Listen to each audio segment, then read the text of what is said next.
नमस्कार मेरे प्यारे साथियों, आप सभी का स्वागत है एम क्लास यूट्यूब चैनल पर। तो फाइनली दोस्तों, झारखंड बोर्ड अब जाग चुका है और रोजाना रेगुलर कुछ ना कुछ न्यूज़पेपर में अपडेट दे रहा है। तो ऐसे ही आपका एक अपडेट आया था कि आपका जो एग्जाम है एनुअल का वो फरवरी माह में होगा। ये बिल्कुल सही बात है दोस्तों, आपका जो एग्जाम है फरवरी में होगा, लेकिन अभी भी डेट शीट जारी नहीं की गई है। हो सकता है कि 3 से 4 दिन में आपकी डेट शीट एग्जाम की आ जाए, वहां से आपको पता चल जाएगा कि कौन सा एग्जाम कितने तारीख को होने वाला है। कुछ भी अपडेट आएगा डेट शीट को लेकर तो सबसे पहले आपको हमारे YouTube चैनल के माध्यम से बता दिया जाएगा। कोई भी जेल बोर्ड की तरफ से अपडेट आता है, कोई भी नोटिफिकेशन आता है, कोई भी नोटिस आता है, तो हम आप सभी को सूचना कहां देते हैं? व्हाट्सएप ग्रुप में देते हैं। इसीलिए आप भाई व्हाट्सएप ग्रुप को भी जाकर ज्वाइन कर लीजिएगा। ग्रुप का जो लिंक है वो आपको डिस्क्रिप्शन बॉक्स में दिया हुआ है। तो आज हम समझने वाले हैं, पढ़ने वाले हैं अच्छे से टॉपिक को जो आपके एग्जाम में पूछा जाता है। ये आपका 3 नंबर का एक टॉपिक होता है जो कभी कभी बोर्ड एग्जाम में पूछ लिया जाता है। आज हम पढ़ेंगे गोले दर्पणों के लिए दर्पण सूत्र, या फिर इसको हम दर्पण समीकरण भी कह सकते हैं, या फिर इसको यूवीएफ में हम संबंध भी कह सकते हैं। किसी भी नाम से आपको ये देखने को एग्जाम में मिल सकता है। आपको तीनों नाम भाई याद रखने हैं। देखिए फॉर्मूला क्या होता है? 1/f equal to 1/b plus में 1 क्या होता है? u होता है। f होता है यहां पर फोकस दूरी, v होता है प्रतिबिंब दूरी, और u होता है यहां पर बिंब दूरी। हम इसका क्या है भैया प्रूव करने वाले हैं कि इसको हम कैसे सिद्ध करेंगे, वो बात इंपॉर्टेंट है। देखिएगा ध्यान से। सिद्ध करने के लिए एक हम गोलीय दर्पण लेते हैं। ये हमारा क्या है? अवतल दर्पण है, राइट। आगे देखिएगा, ये इसकी क्या है भाई? मुख्य अक्ष है, और ये हमारा क्या है? यहाँ पर ध्रुव है। यहां हमारा फोकस बिंदु है F, यहां हमारा वक्रता केंद्र है C। हमने क्या कर रखा है? हमने एक वस्तु है हमारी, उसको यहां पर रख रखा है। वस्तु का नाम है AB। AB हमारी वस्तु है। अब देखिए, अवतल दर्पण में बाहर तरफ क्या है भाई? पॉलिश होती है। अब मुझे क्या है? इस वस्तु का क्या है भाई? प्रतिबिंब बनाना है।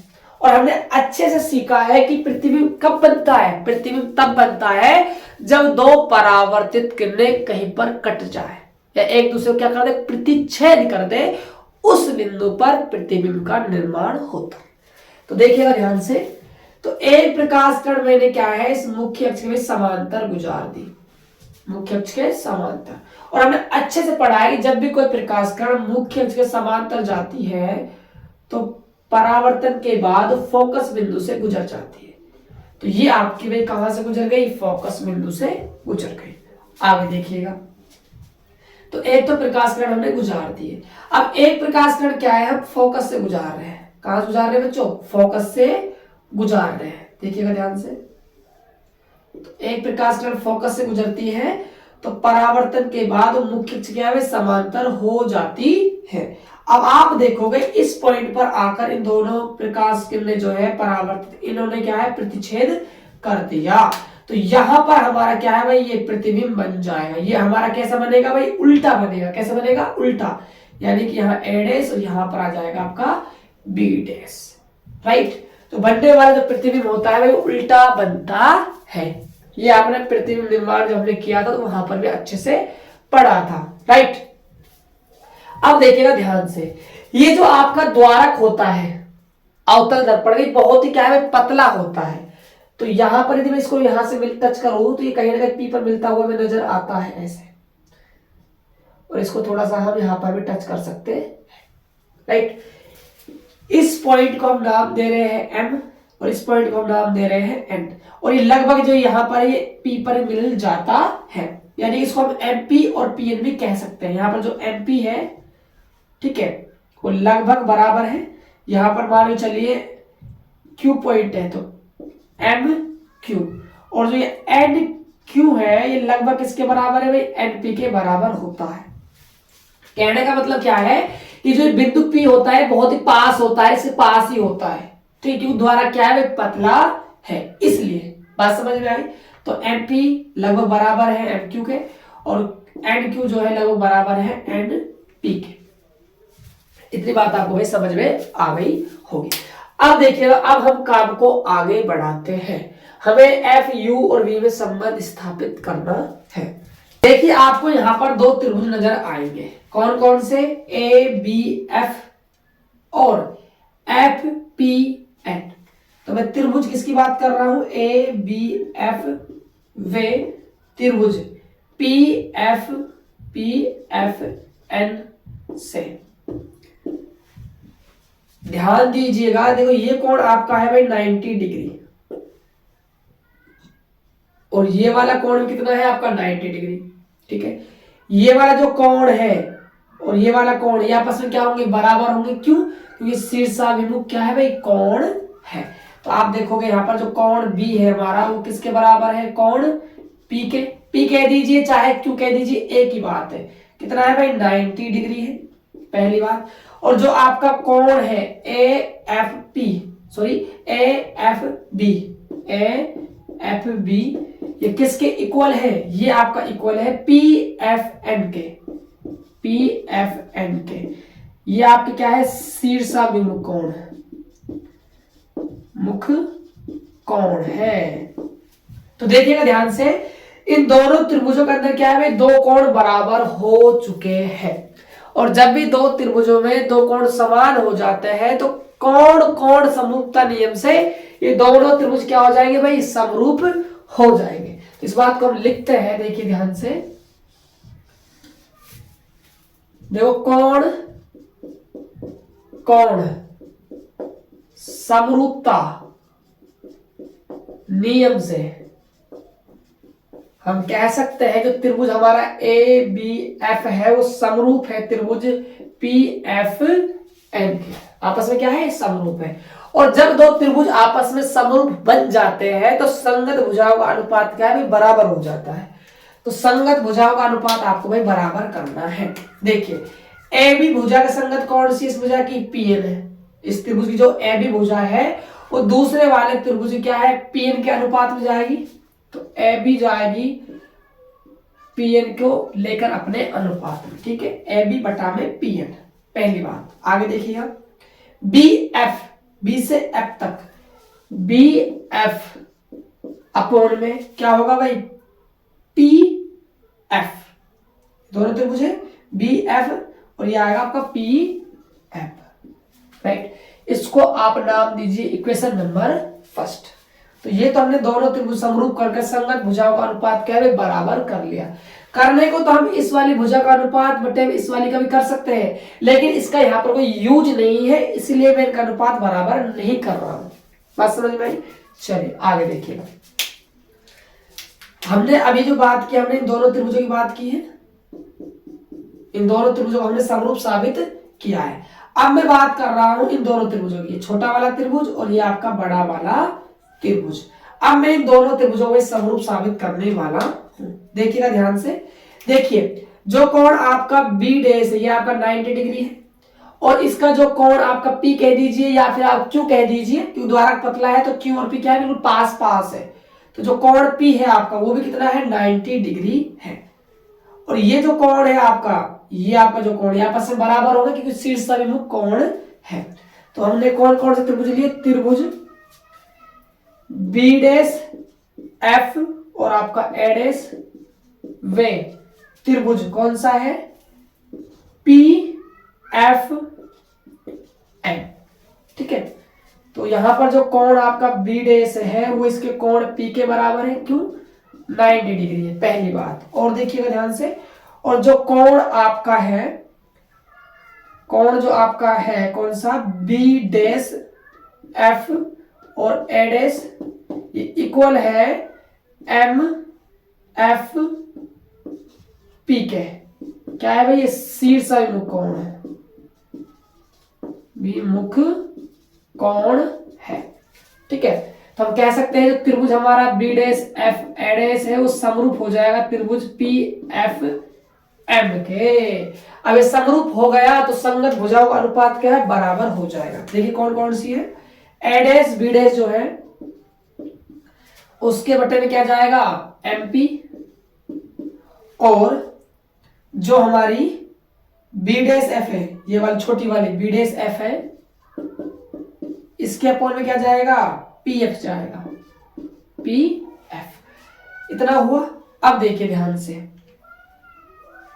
देखिए जितना आपका MP है, जितना आपका MP है उतना ही आपका क्या है AB है, तो हम कह सकते हैं MP जो है वो बराबर है किसके AB के, पहली बात।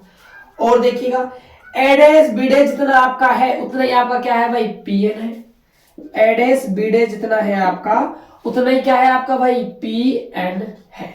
तो यहां पर हम कह सकते हैं कि इसके स्थान पर PN और इसके स्थान पर क्या है AB हम रख सकते हैं, बराबर B डैश F बटा में क्या हो जाएगा PF हमारा हो जाएगा। अब देखिए यदि मैं इनको पलट देता हूं, इनको हमें पलट देता हूं, इनका व्युत्क्रम कर देता हूं, तो आप यहां पर देखोगे आपको A डैश बटा में PN मिल जाएगा, A डैश बटा में क्या मिल जाएगा PN मिल जाएगा। फिर मैं इस समीकरण से इसका मान यहां पर रख दूंगा। तो हम क्या करेंगे भाई व्युत्क्रम करेंगे, व्युत्क्रम करने पर, तो व्युत्क्रम करेंगे, ध्यान दीजिएगा क्या होने वाला है, तो ये पलटेगा तो AB बटा में क्या होगा PN इक्वल टू PF बटा में क्या होगा B डैश F आपका हो जाएगा। इसको नाम दीजिए इक्वेशन नंबर 2। अब देखिएगा समीकरण नंबर 1 और समीकरण नंबर 2 से इनको हम आपस में बराबर कर सकते हैं, समीकरण 1 व 2 से। तो BF बटा में PF इक्वल होगा PF बटा में B डैश और हमारा F के। इतनी बात समझ में आई होगी। अब देखिएगा ध्यान से, इतना काम हमारा हो चुका है। अब देखिए ध्यान से, अब आपको आगे कैसे काम करना है। पहले आपको विचार करना है BF पर। BF कहां है देखिएगा, B और F पर आपको भी विचार करना है, ठीक है। देखिए B आपका B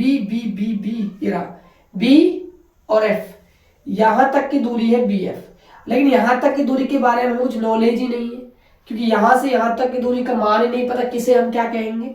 इतना जरूर पढ़ाई, फोकस बिंदु तक की जो दूरी होती है ध्रुव से, वो हमारी फोकस दूरी होती है, और जो बिंब तक की दूरी होती है वो हमारी बिंब दूरी U होती है, और प्रतिबिंब तक की दूरी क्या होती है हमारी V होती है। इतना हमने सीखा, बट इतनी दूरी के बारे में हमने नहीं सीखा है, लेकिन इतनी दूरी हम निकाल सकते हैं। कैसे?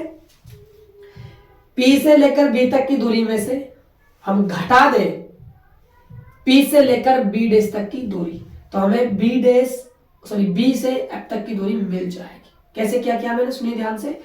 मैंने क्या किया, मैं PB में से घटा रहा हूं, PB में से घटा रहा हूं PF, तो यही हमारे पास बच जाएगा PF अपॉन, आगे देखिएगा P से लेकर F तक की दूरी, ये तो पता है, तो इसको लिख लेते हैं PF, ये PF हमें पता है, राइट।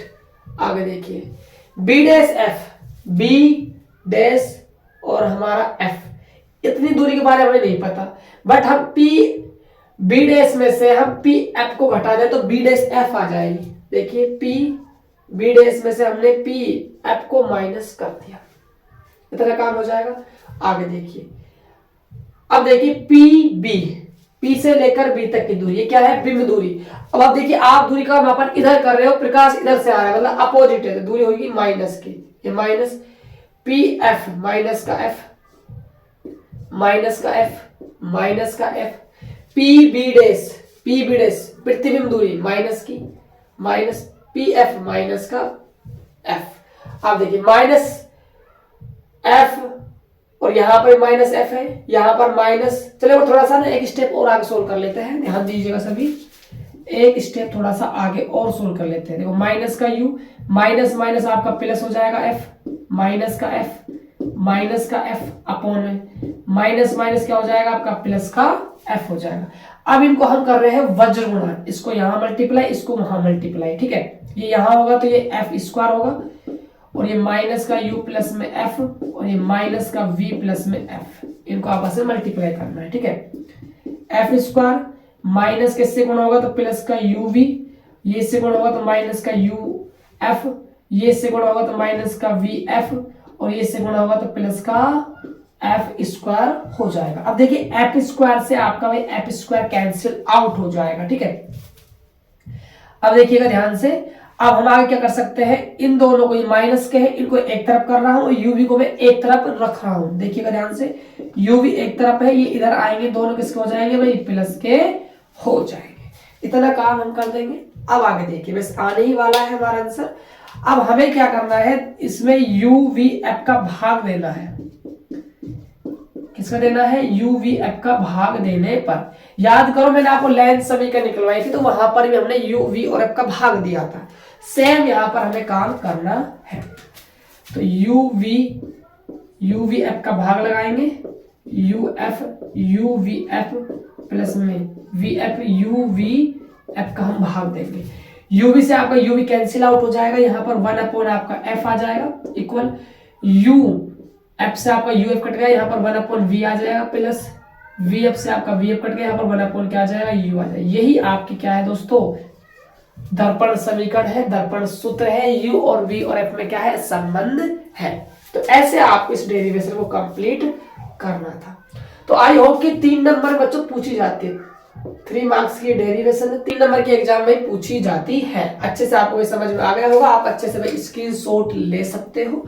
ऐसे ही बच्चों आपको रेगुलर हमारे चैनल पर फिजिक्स और केमिस्ट्री वही क्लासें मिल रही है, इसीलिए आप चैनल को सब्सक्राइब करना ना भूलिएगा। तो मिलते हैं और एक बेहतर वीडियो के साथ, तब तक के लिए जय हिंद, जय झारखंड।